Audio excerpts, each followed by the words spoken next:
बच्चों, आइए हम शीत युद्ध के दौर में विश्व के एक बड़े फलक पर हुए बदलावों से नजर हटाकर अपना ध्यान अपने क्षेत्र यानी दक्षिण एशिया की ओर मोड़े। 20वीं सदी के आखिरी सालों में जब भारत और पाकिस्तान ने खुद को परमाणु शक्ति संपन्न राष्ट्रों की बिरादरी पर बैठा लिया, तो यह क्षेत्र पूरे विश्व की नजर में महत्वपूर्ण हो उठा। स्पष्ट ही विश्व का ध्यान इस इलाके पे चल रहे कई तरीके के संघर्षों पर गया। इस क्षेत्र के देशों के बीच सीमा और नदी जल के बंटवारे को लेकर के विवाद कायम है। इसके अतिरिक्त आंतरिक विद्रोह, जातीय संघर्ष, संसाधनों के बंटवारे को लेकर के होने वाले झगड़े भी हैं। इन वजहों से दक्षिण एशिया का इलाका बड़ा संवेदनशील है और अनेक विशेषज्ञों का मानना है कि आज विश्व में यह क्षेत्र सुरक्षा के लिहाज से खतरे की आशंका वाला क्षेत्र है। साथ ही एक बात और है, इस इलाके में बहुत से लोग इस तथ्य की निशानदेही करते हैं कि दक्षिण एशिया के देश अगर आपस में सहयोग करें तो यह क्षेत्र विकास करके एक समृद्ध क्षेत्र बन सकता है। अर्थात इस क्षेत्र में आपस में सहयोग के माध्यम से एक विकास की पृष्ठभूमि तैयार की जा सकती है। इस अध्याय में हम दक्षिण एशिया के देशों के बीच मौजूद संघर्षों की प्रकृति और इन देशों के आपसी सहयोग व सहयोग की संभावना को समझने की कोशिश करेंगे। दक्षिण एशिया के देशों की घरेलू राजनीति से इन झगड़ों या सहयोग का मिजाज तय होता है। इस वजह से अध्याय में पहले दक्षिण एशिया का परिचय दिया जाएगा और कुछ देशों की घरेलू राजनीति की भी चर्चा इस अध्याय में की जाएगी। आइए अब हम जानने की कोशिश करते हैं कि क्या है दक्षिण एशिया। तो चलिए एक बहुत आसान और रोजमर्रा का उदाहरण लेते हैं। भारत और पाकिस्तान के बीच क्रिकेट मैच कितना तनावपूर्ण होता है, ये हम बखूबी जानते हैं।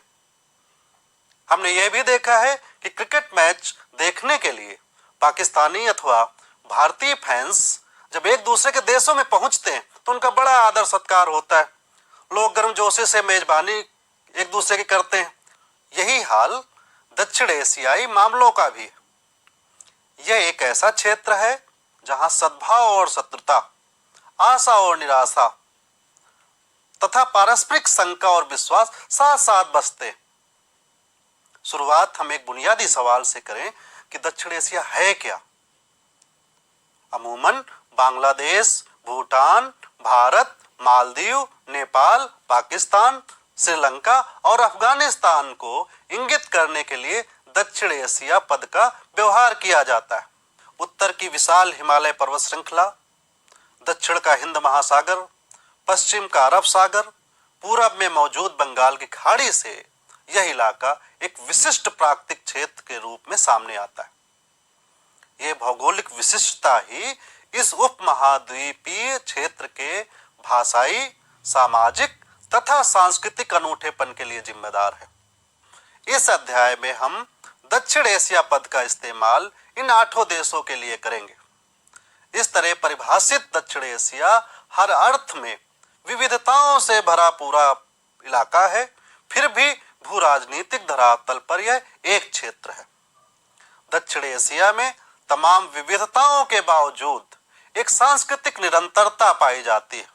उनका एक साझा इतिहास है जिसका प्रारंभ वैसे तो सिंधु घाटी सभ्यता से होता है, लेकिन श्रीलंका, भारत, पाकिस्तान, बांग्लादेश अंग्रेजों के उपनिवेश थे, इसलिए उनके द्वारा किए गए शोषण व दर्द एक समान है।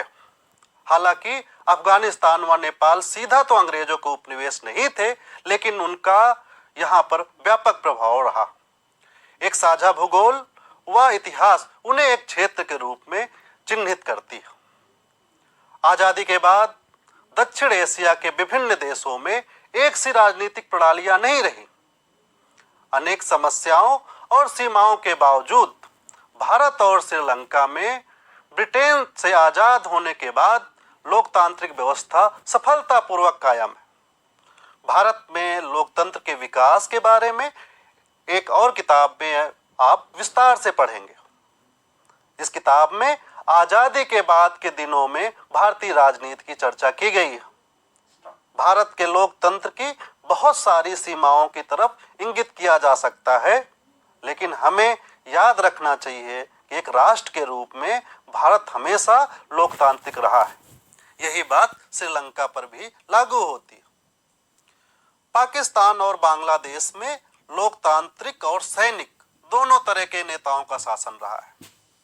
शीत युद्ध के बाद के सालों में बांग्लादेश में लोकतंत्र कायम रहा।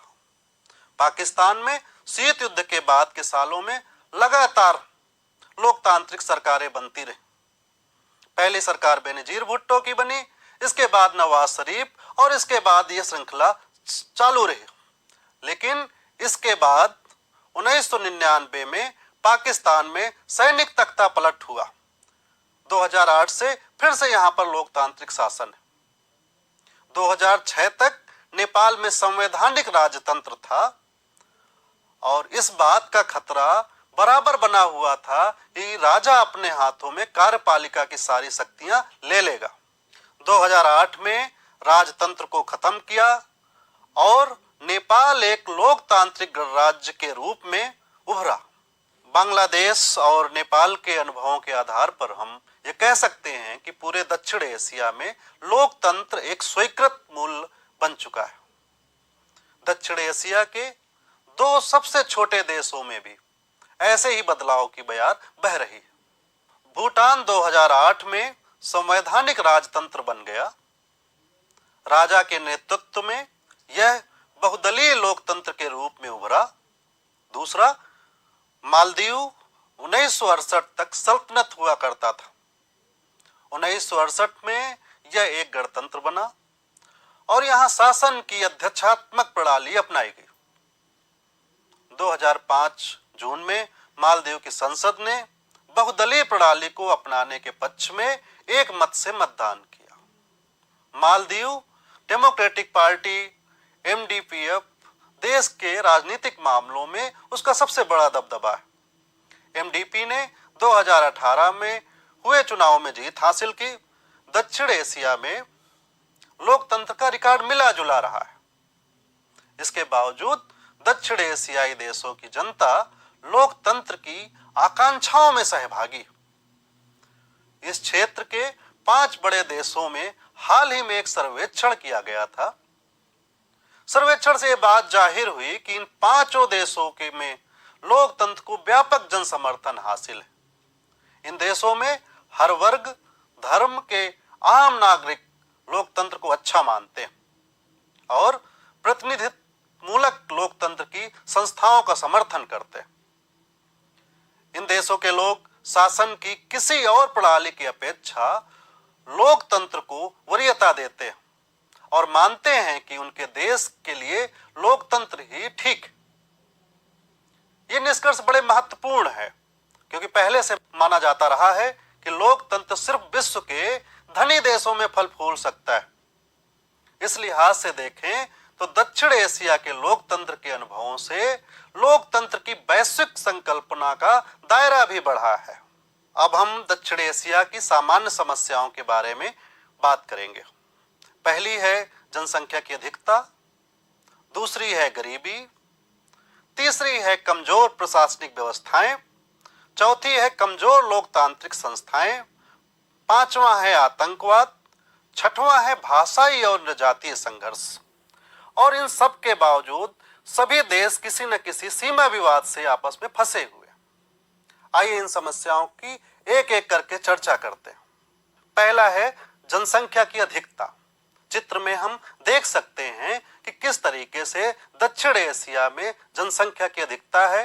भारतवर्ष विश्व की दूसरी सबसे बड़ी जनसंख्या वाला देश है। दूसरी समस्या है गरीबी।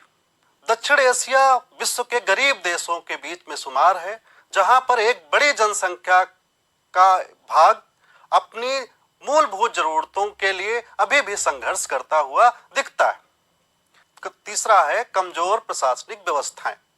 इसके अंतर्गत भ्रष्टाचार, भाई भतीजावाद, क्षेत्रवाद, लोकतांत्रिक संस्थाओं का अच्छे तरीके से काम न करना, अन्य समस्याएं, अन्य प्रशासनिक अव्यवस्थाएं पाई जाती हैं। चौथा है कमजोर लोकतांत्रिक संस्थाएं। इसके अंतर्गत अगर हम साधारण शब्दों में कहें तो यहाँ पर नेता बदलते रहते हैं, पार्टियां बदलती रहती हैं, सरकार बदलती रहती हैं, लेकिन लोगों की मूलभूत समस्याओं का निदान उस गति से नहीं होता है जिस गति से इसे होना चाहिए। लोगों में अपनी लोकतांत्रिक चेतना का भी कई बार अभाव होता है, इसलिए कई बार किसी के बहकावे पर या किसी अन्य माध्यम से प्रभावित होकर के लोग मतदान करते हैं। पांचवा है आतंकवाद। पूरा दक्षिण एशिया आतंकवाद नामक बीमारी से ग्रसित है और इसका सर्वाधिक प्रभावित देश है वो है भारत। छठा है भाषाई और नृजातीय संघर्ष। इसके अंदर पूरे दक्षिण एशिया में कहीं न कहीं किसी न किसी कई भाषा के नाम पर, धर्म के नाम पर, क्षेत्रीय अस्मिताओं के नाम पर वहां पर एक संघर्ष शुरू होता है। उदाहरण के रूप में हम समझ सकते हैं जिस तरीके से श्रीलंका के अंदर में तमिल और सिंहलियों के बीच में, जैसे पाकिस्तान के अंदर तमाम प्रकार की क्षेत्रीय व धार्मिक पहचान की राजनीति सामने आती है और इनके बीच में आपसी और यहां तक कि खूनी संघर्ष तक चालू रहता है। जैसे कि सिया सुन्नी, बलूच, मुहाजिर, सिंधी, इनकी समस्या है। भारत देश के अंदर में भी अपनी क्षेत्रीय, भाषाई, अन्य प्रकार की राजनीति सामने आती रहती है जिसका समाधान करने की कोशिश की जाती रही। सातवां है सीमा विवाद। क्योंकि पूरा दक्षिण एशिया अंग्रेजों की गुलामी और उनके द्वारा बनाई गई हुई सीमाओं से विभाजित है, इसलिए कई बार ये विभाजन बहुत कृत्रिम है, जिसकी वजह से लोगों में पूरे दक्षिण एशिया के बीच में सीमाओं को लेकर के विवाद बना हुआ है। चाहे भारत पाकिस्तान के बीच में हो, भारत बांग्लादेश के बीच में हो, ये विवाद अफगानिस्तान पाकिस्तान के बीच में हो, ये विवाद अनवरत रूप से चलते रहते। इन विवादों के आसपास ही अन्य राजनीतिक प्रक्रम चलते हैं जो कई बार एक दूसरे के विरोध तक में चले जाते हैं। प्यारे बच्चों, इस सत्र में हमने दक्षिण एशिया क्या है, उसके देश कौन कौन से हैं, उन देशों के बीच में आपस में क्या संघर्ष और सहयोग क्या है, उनकी आपसी समस्याएं क्या हैं, इसके बारे में हमने चर्चा की। शेष चर्चा हम अगले सत्र में करेंगे। तब तक के लिए धन्यवाद।